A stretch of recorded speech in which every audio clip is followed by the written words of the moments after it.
한번 따라 해볼까요? 파도보다 예수님을 바라봅시다. 예, 오늘 설교의 제목이 파도보다 예수님을 보십시오라는 제목입니다.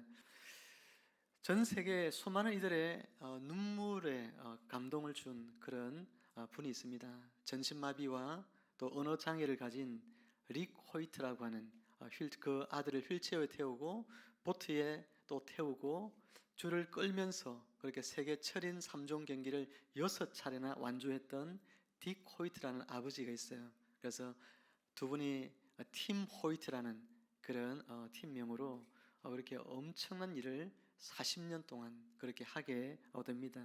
2021년 3월에 아버지가 이제 돌아가셨거든요. 그래서 미국의 CNN에서 특집으로 이런 기사를 또 내보내기도 하고 그랬는데 우리 잠깐 영상을 한번 보고 설교를 이어가면 좋겠습니다. 영상 틀어주세요. 이 딕 호이트의 아들인 릭 호이트거든요. 릭 호이트가 CNN 이제 기자가 물었습니다. 이들이 가고 있는 이 코스가 굉장히 어떤 것은 힘들고 무섭고 그런 코스들이잖아요. 무섭거나 힘들지 않았습니까? 그렇게 이제 물었더니 뭐라고 얘기했냐면 이렇게 이야기합니다. 나는 눈앞에 거친 도로와 치솟는 파도를 바라보지 않았습니다. 오직 나를 이끄시는 아버지만 믿었습니다. 아버지가 가자고 하면 어떤 길도 갈 수 있다고 믿었습니다. 그렇게 고백하지요. 얼마나 힘들겠어요. 그런데 아버지를 믿었다는 거예요. 아버지만 믿고 갔다 그렇게 이야기합니다. 믿음은 뭘까요? 믿음은 거친 풍랑을 갑자기 잠잠케 하는 어떤 마법 같은 요술봉이 결코 아닙니다. 믿음은 어떤 파도가 몰려와도 어떤 폭풍 속에서도 나를 붙들고 계시는 하나님 아버지를 신뢰하면서 그분을 바라보고 내 눈을 드는 것, 그것이 믿음이다 하는 것이죠.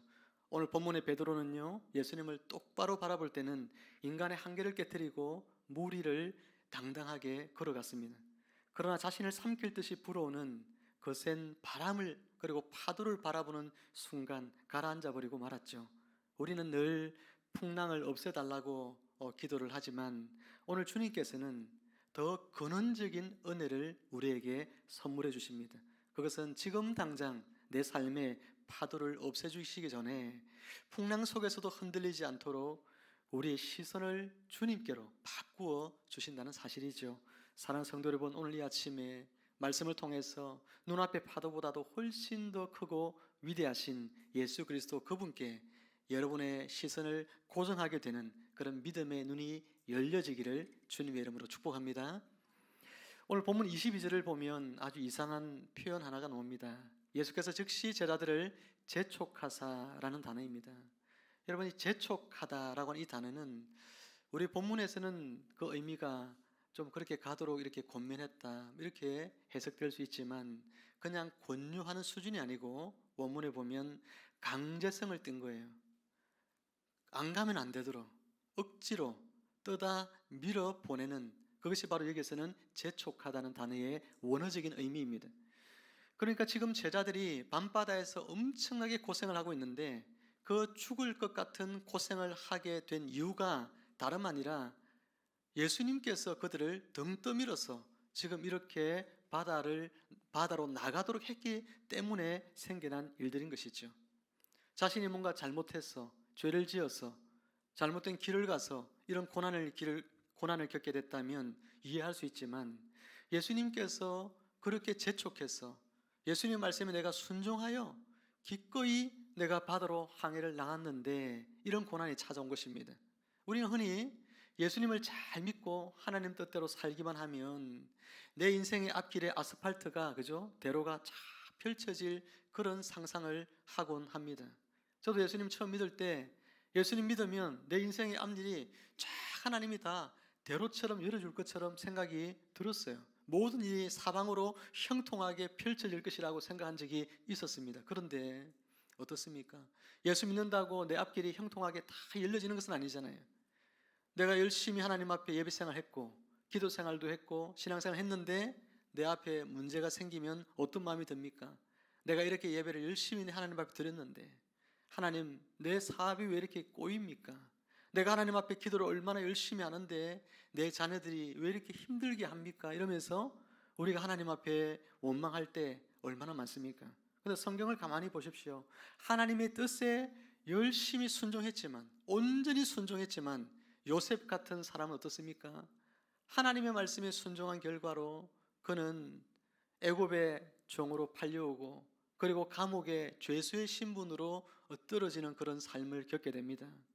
다니엘은 하나님의 말씀대로 살았고, 그가 하나님 앞에 기도하고 그렇게 뜻을 정하며 사는 그 대가로 사자 굴 속에 집어 던져지는 그런 풍랑을 만나게 되었습니다. 그러면 사랑하는 여러분, 우리가 반드시 기억해야 될 영적인 진리가 있습니다. 그것은요, 내 인생에 찾아온 풍랑은요, 하나님이 계시지 않는다는 그것을 증명하는 것이 아니에요. 내 인생에 풍랑이 찾아올 때 하나님이 안 계신 것 같아, 하나님이 어디 계십니까? 이렇게 물으면 안 된다는 것입니다. 하나님이 안 계신 증거가 아니에요. 오히려 나를 향한 하나님의 가장 깊은 교육의 현장일 수가 있습니다. 내 인생에 풍랑이 불어온 것, 하나님의 나의 신앙을 훈련시키기 위한 과정일 수 있다는 거예요. 우리나라 성도님들에게 좀 잘 볼 수 있는 재미있는 특징이 뭐냐면, 사업이 잘 되고 또 요즘까지 주식이 막 이렇게 올라가는데, 사람들이 내가 투자한 주식이 쭉쭉 올라가면 얼굴에 웃음이 피면서 할렐루야 그러잖아요. 하나님이 하셨습니다 이러면서 기분 좋아합니다. 하나님이 자신의 인생을 지금 도와주고 있다는 거예요. 그런데 주식이 떨어지면 어떻죠? 사업이 망해가면 어떻게 됩니까? 악한 영이 역사해서 그렇다 이렇게 또 이야기를 해요. 마귀가 역사해서 그렇다 이렇게 이야기합니다. 잘 되면 하나님의 은혜고, 안 되면 악한 영이 역사고. 여러분, 모든 어려움을 사탄의 탓으로, 악한 영이 방해해서 일어난 일로 그렇게 생각하면 안 되겠죠. 때로는 하나님께서 우리를 보시고 하나님이 우리에게 어려움을 줄 수도 있는 거예요. 하나님, 우리가 온실 속에 있는 그런 화초처럼 우리의 믿음이 너무나 연약한 것을 볼 때, 초보적인 믿음을 가지고 있을 때 하나님께서는 우리가 야성 있는 큰 믿음으로 세우기 위해서 하나님은 때로로 일부러 우리를 풍랑 속으로 내보낼 때가 있다는 거예요. 내 인생에 풍랑이 불어온 것은 그러니까 나에게 불행도 아니고, 이런 관점으로 바라보면 하나님이 나를 위하여 예배해 주신 축복이 되는 거예요. 내 인생의 고난 때문에 내가 예수님 만났고, 내 인생의 고난 때문에 내 믿음이 더욱 성장하게 되었고, 예수님을 더욱더 깊이 알아가게 되었다면, 우리는 이 고난이 하나님께서 나를 위해서 어쩌면 예비하신 축복이구나, 그렇게 받아들일 수가 있게 되어지는 것입니다. 오늘 예수님께서 제자들을 이 바다 가운데로 재촉하여 보내신 것은 그들을 풍랑 가운데 빠뜨려서 죽게 하기 위한 것이 절대 아니지요. 주님만 의지하도록, 그래서 영적으로 그들이 날아오르는 그런 사람들이 될 수 있도록, 내가 어떤 풍랑 속에서도, 어떤 고난 속에서도 주님이 내 곁에 항상 계신다는 것을, 그래서 내가 그 주님을 바라볼 때에 어떤 풍랑도 내가 능히 극복할 수 있다는 사실을 오늘 본문이 우리에게 가르쳐 주고 있는 거예요. 지금 여러분이 마주한 삶의 파도가 아무리 거칠고 무거울지라도 그것은 여러분을 무너뜨리려고 하는 사탄의 덫이 아니라 여러분의 믿음의 체급을 키우기 위한, 어쩌면 하나님의 철저한 주권적인 섭리임을 믿으시는 여러분 되시기를 주의 이름으로 축원합니다. 축원합니다. 제자들이 한밤중에 풍랑과 싸우다가 지쳐갈 때였어요. 저 멀리를 바라보니까 시커먼 바다 가운데로 여러분 바다를 밟고 오는 한 사람이 있었지 않습니까? 제자들은 깜짝 놀라서 오늘 본문에 보면 뭐라고 했어요? 유령이다 하고 소리쳤어요. 유령이다고. 우리나라만 귀신이 있는 게 아니라 거기도 귀신이 있나 보죠. 유령이다 이렇게 이야기를 합니다. 그때 주님께서 그 무서운 파도 소리를 뚫고 말씀을 합니다. 뭐라고 말씀하냐면 27절 말씀인데, 우리 큰 소리로 한번 읽어 보겠습니다. 여러분에게 하시는 주님의 음성으로 듣고 27절 같이 읽습니다. 시작. 예수께서 즉시 이르시되 안심하라, 나니 두려워하지 말라. 아멘. 여러분, 우리 청년들이나 이성적인 현대인들은요, 오늘 예수님께서 이렇게 무리를 걸어오시는 장면을 보면서 어쩌면 의문을 가집니다. 어떻게 사람이 무리를 걸을 수 있어? 이거 제자들이 한밤중에 헛것 본 거 아닐까? 오늘 마태복음을 기록한 마태가 지어낸 그런 거짓 신화가 아닐까? 여러분, 그렇게 생각을 하는 사람들이 종종 있어요. 하지만 이 질문에 대한 성경적 해답은 정확합니다. 여러분, 사람은 그럴 수 있습니까? 없습니까? 못 걷죠. 사람은 절대 못 걷습니다. 여러분이 아무리 믿음이 좋아도 무리를 걸을 수 없어요. 그런데 하나님은 걸을 수 있는 거예요. 하나님은 그럴 수 있죠. 오늘 본문이 가르쳐주는 건 뭘까요? 예수님이 사람이에요, 하나님이에요? 하나님이시라는 것을 우리에게 말씀해 주는 거예요. 여러분, 구약 성경 욥기 9장 8절에 보면 하나님을 이렇게 소개하고 있어요. 그가 홀로 하늘을 펴시며 온 우주 하늘을 펴시며 바다 물결을 밟으시며, 이렇게 표현합니다. 하나님, 그분이 하늘을 만드시고 바다를 만드시고 바다 물결을 밟으신다고 이야기합니다. 유대인들은 이 말씀을 너무나 잘 알고 있죠. 오직 온 우주를 창조하신 여호와 하나님만이 바다 물결을 발로 밟고 다스릴 수 있다. 유대인들은 이 사실을 너무나 잘 알고 있어요. 그런데 지금 예수님께서 그 성난 파도를 여러분 발로 밟으면서 그것을 짓밟고 제자들에게로 오고 있습니다. 마태는 지금 예수님께서 대단한 초능력을 가진 분이시다고 우리에게 소개하고 있는 것이 아닙니다. 예수님은 바로 방금 읽었던 욥기에 기록되었던 바로 그 구약의 하나님, 그 창조의 하나님, 세상 우주 만물을 만드신 그 창조의 하나님, 바다 물결을 발로 밟으시는 그 하나님, 그가 바로 지금 물리를 밟고 오시는 저 예수 그리스도시다라고 우리에게 말씀하고 있는 거예요. 예수 그리스도께서는 사람이 아니라 예수 그리스도께서는 하나님이심을 우리에게 말씀하고 있다는 거예요. 특히 주님께서 오늘 하신 말씀 중에 안심하라 하면서 그 다음에 뭐라고 하셨냐면 난이 두려워하지 말라, 이렇게 말하죠. 난이, 한번 따라봅니다. 난이. 이 난이라고 하는 것은 헬라어로 에고에임입니다. 따라합시다. 에고에임이. 에고에임이는 뭐냐면 나는 이다는 말이지요. 나는 이다. I am, 영어로 하면 I am. 에고에임이, 난이, 나는 이다, 이 말이에요. 근데 나는 이다, 뭐 대단한 말 같지 않죠? 나는 김익조다, 나는 목사다, 여러분은 뭐 집사다, 성도다, 학생이다, 나는 뭐다, 그게 뭐 대단한 거라고, 그렇죠? 근데 성경에서 나는 이다라고 하는 이 단어는 언제 쓰여진 단어이냐면 출애굽기 3장 14절에서 이제 애굽에서 종살이하던 이스라엘 백성들을 출애굽시킬 때 하나님께서 그들의 구원자로 누구를 세웁니까? 모세를 세우죠. 그 모세를 하나님께서 부르시는 콜링하는 장면, 이제 구원자로 콜링하시는 장면 속에서 하나님이 나를 콜링하시는 당신이 누군지 알아야 되잖아요. 나를 구원자로 세우시는 당신이 누구인지를 알아야 되는데 그때 하나님이 하신 말씀이 뭐냐면 I am, 이렇게 말합니다. 에고에이미, 헬라어로 말하면 에고에이미, 이렇게 말하는 거예요. 내가 이다 라고 말합니다. 나는 스스로 있는 자다, 이렇게 말하면서 I am, 이렇게 말하는 거예요. 이것은 신적 자기 선언이랍니다. 하나님의 하나님 되심, I am, 나는 이다, 이 말은 다른 말이 아니라 출애굽기에 나왔던 이 말은 여호와, 나를 지금 구원자로 부르신 그 하나님이 정말 하나님이시구나, 그분이 하나님이시구나, 이것을 우리에게 말씀해 주는데 예수님께서는 바로 그 단어를 인용하여 내가 이다, I am, 그렇게 말씀하고 있는 거예요. 내가 바로 우주 만물을 만든 창조주 하나님이야. 내가 바로 우주 만물을 다스리는 창조주야. 내가 이 바다 물결도 만들었고 내가 이 바다 물결도 발로 밟을 수 있는 그런 창조주야. 그 하나님이야 라고 예수님께서 말씀하고 있는 이야기라 하는 것입니다. 예수님께서는 두려워하는 제자들에게 무수할 필요 없다고 말합니다. 이 파도보다도 더 크고 더 웅장한 온 우주의 주권자가 바로 나다, I am, 그렇게 말씀하고 있는 거예요. 내가 하나님이야.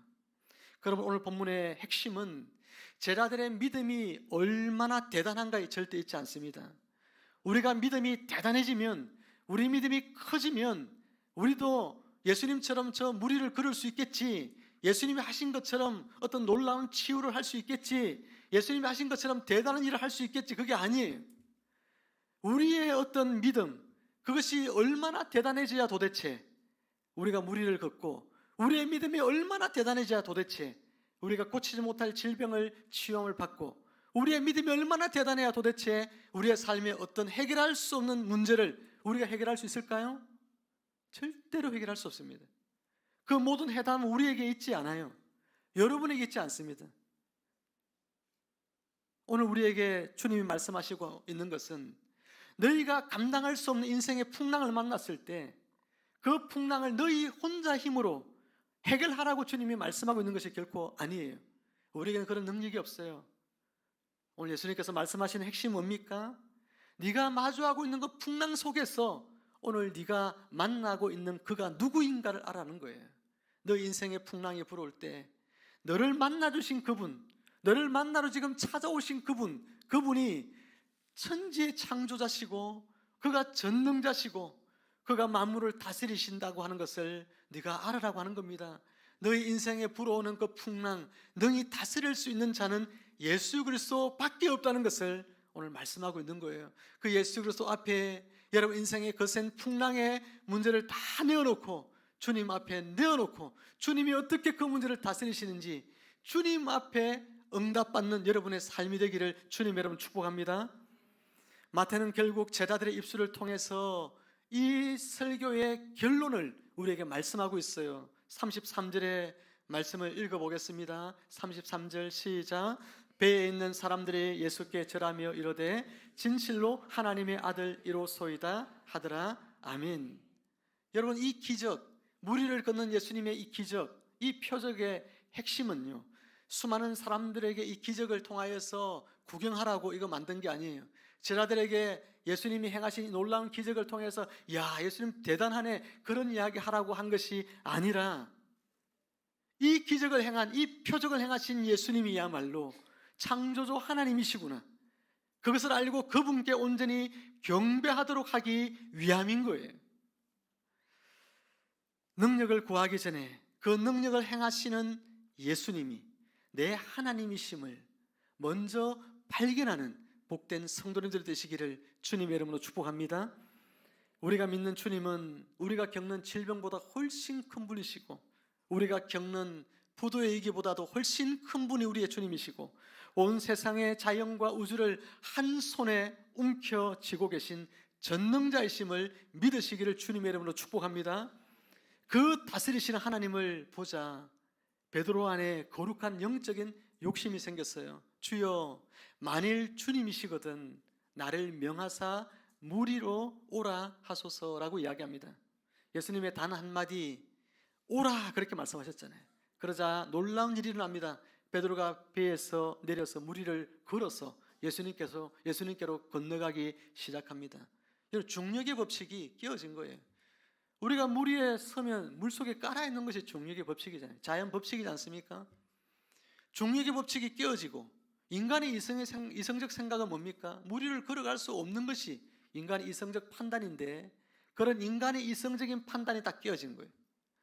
자연 법칙이 여러분 무너지고 인간의 이성이 무너지는 그런 놀라운 일이 지금 일어나고 있는 것입니다. 그런데 베드로가 얼마 못 가고 갑자기 물속에 빠집니다. 왜 빠졌습니까? 성경은 그 이유를 아주 날카롭고 정확하게 우리에게 말씀해 줍니다. 30절 말씀에 보니까 이런 말씀이 있어요. 바람을 보고란 단어입니다. 바람을 보고 그 다음에 보니까 바람을 보니까 어떻게 됐죠? 결과가 무서움이 왔어요. 바람을 쳐다보니까 무서움이 찾아왔어요. 그래서 내가 빠져들게 된 것입니다.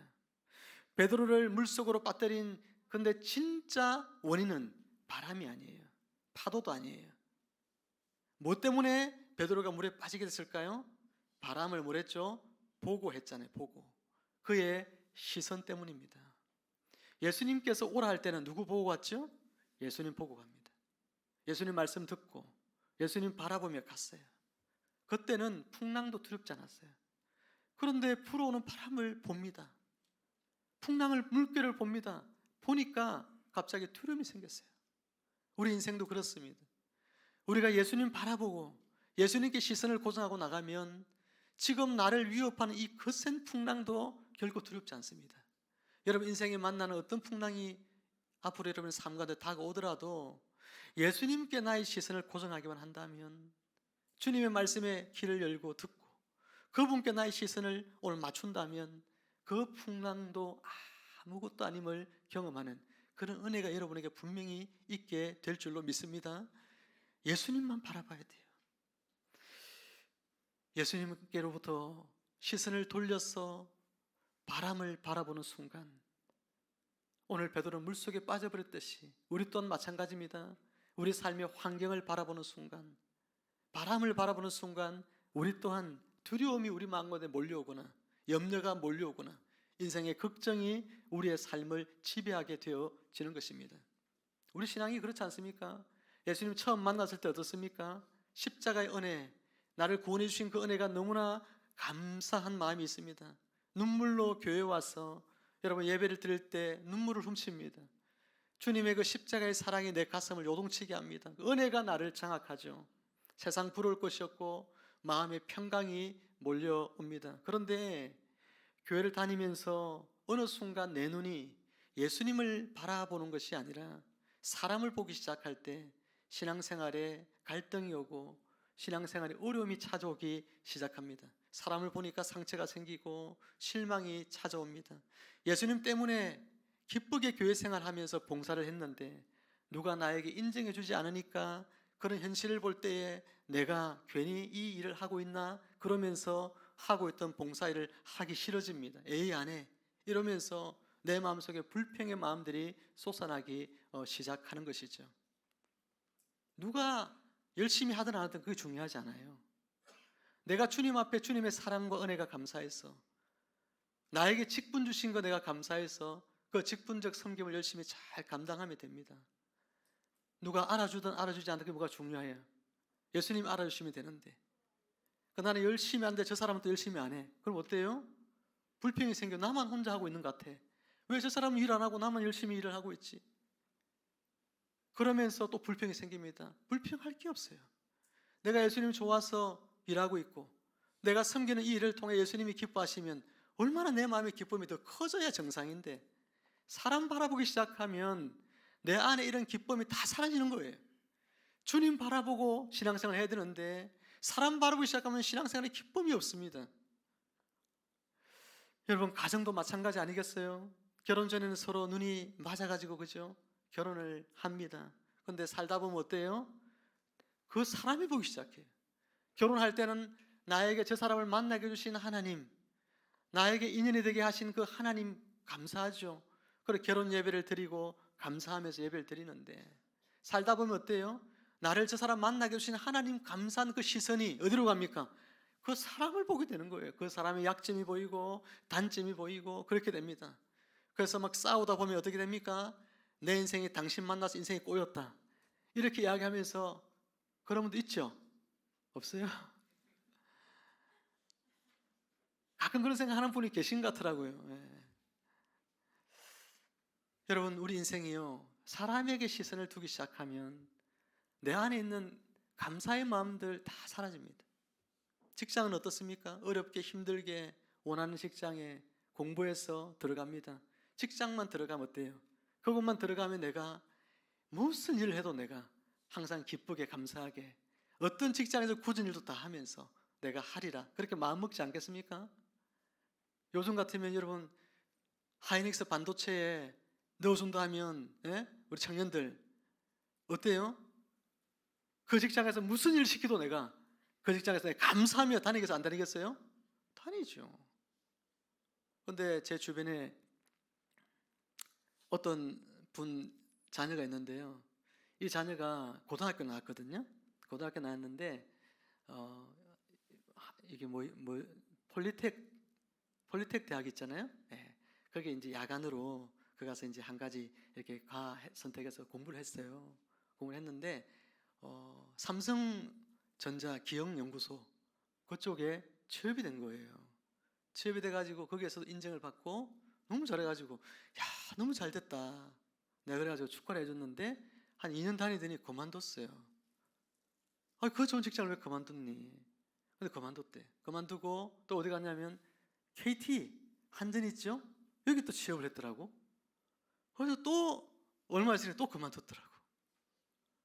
왜 그만둬? 거기에 그때 자기 마음이 안 든대. 그런 친구도 있더라고요. 남들은 지금 들어가고 싶어서 못 들어가는 직장을 이 친구는 연거푸 들어갔는데도 감사하지 못하는 그런 사람도 물론 있긴 하지만 요즘같이 청년 지금 취업률이 최저하지 않습니까? 지금 이런 상황 속에서 내가 취업만 할 수 있으면 들어가서 얼마나 열심히 내가 할 텐데 근데 있다 보면 어떻게 되지요? 직장에 상사 보이고 직장에 사람들 보이고 불평이 생기고 원망이 생깁니다. 내가 들어가기만 하면 모든 굳은 일 다 해도 감사할 것 같은데 그렇지 않다는 거예요. 사랑하는 여러분, 문제가 뭡니까? 문제가 뭐예요? 뭐 때문에 여러분 교회 신앙생활 하는데 기쁨이 사라지고, 가정에서 그렇게 사랑하는 관계가 서로 틀어지고, 그리고 직장에서 이렇게 불평이 생기고, 여러분 직장에 만족하지 못하는 이런 일들이 왜 생깁니까? 뭐 때문입니까? 내 환경이 나빠져서 그렇습니까? 아니에요. 내 시선이 바뀌었기 때문에 그렇습니다. 내 시선이 바뀌었기 때문이에요.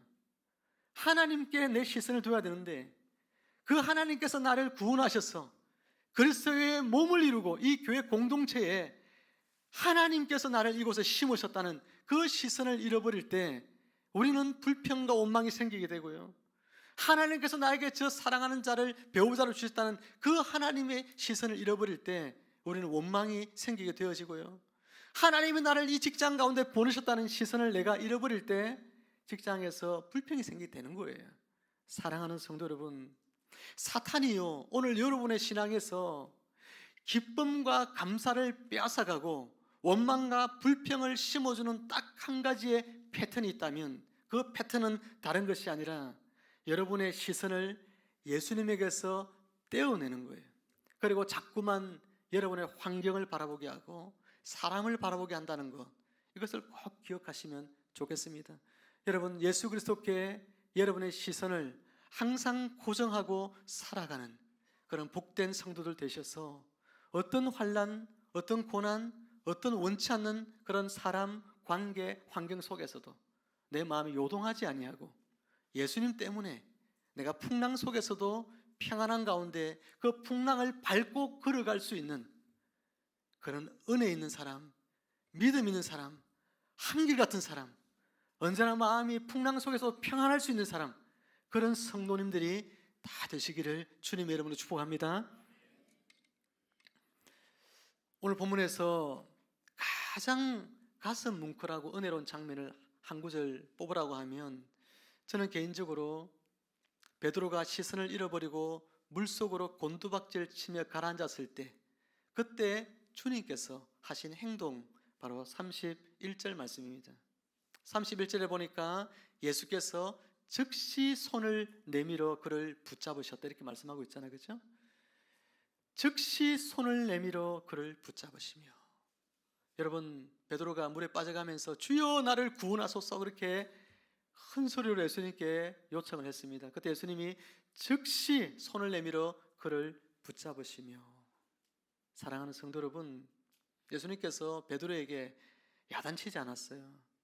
야, 너 나만 보고 오랬잖아, 왜 물에 빠졌어, 이렇게 왜 환경을 봐, 왜 어려움 봐, 이렇게 말하지 않으셨어요.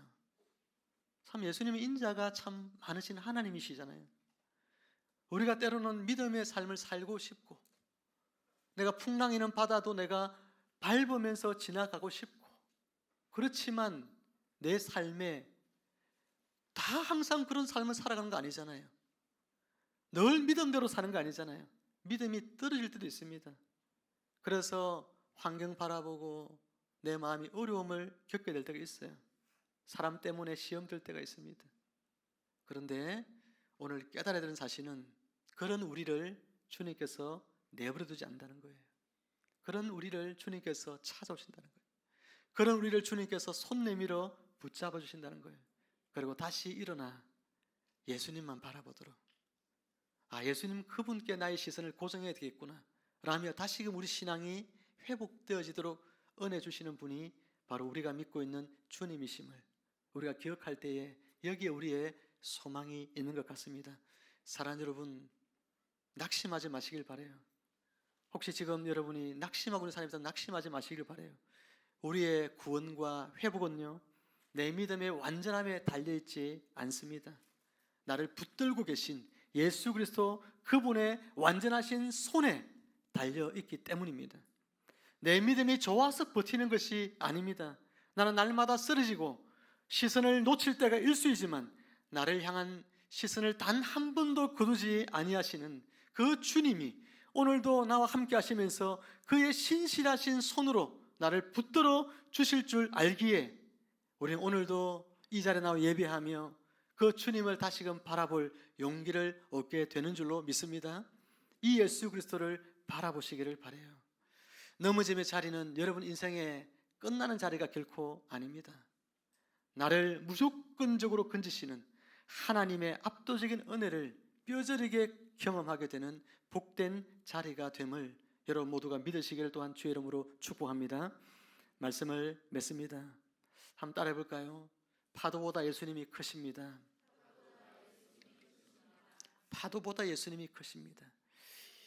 2024년에 한 기독교 언론에 소개되었던 한 성도님의 고백을 제가 읽어드리며 말씀을 냈습니다. 수술실로 들어가면서 그녀는 이렇게 고백을 했습니다. 암세포와 병원 환경을 바라보니 숨이 막혀 죽을 것 같았고 내 무력한 연약함을 보니 절망뿐이었습니다. 그러나 눈을 들어 나를 향해 손을 뻗으시는 예수 그리스도를 바라보았을 때 비로소 내 영혼에 세상에 빼앗을 수 없는 참된 평안이 찾아왔습니다. 국민일보 미션 라이프에 나왔던 그런 기사로도 나왔고 간증도 나오고 그런 내용인데 우리 인생에 이 오늘 자매님처럼 그런 거센 풍랑이 불어올 수 있습니다. 그런데 그 거센 풍랑을 바라보면요 우리는 주눅들 수밖에 없어요. 우리에게 힘이 없으니까요. 그 풍랑을 감당할 힘이 우리에게 없을 때가 참 많습니다. 그런데 오늘 그 풍랑을 창조하신 주님을 바라보시면, 천지를 창조하신 전능자신 주님을 바라보면 우리는 다시 일어날 수 있는 거예요. 오늘도 파도보다 여러분 인생에 불어오는 어떤 풍랑보다 더 크신 창조주 하나님이신 예수 그리스도 그분을 바라보심으로 말미암아서 여러분 인생에 날마다 주님 주시는 평안이 가득하고 주님 주시는 기쁨과 감사가 가득한 그런 복된 신앙생활 해나가시기를 성부와 성자와 성령의 이름으로 축원합니다. 기도하겠습니다.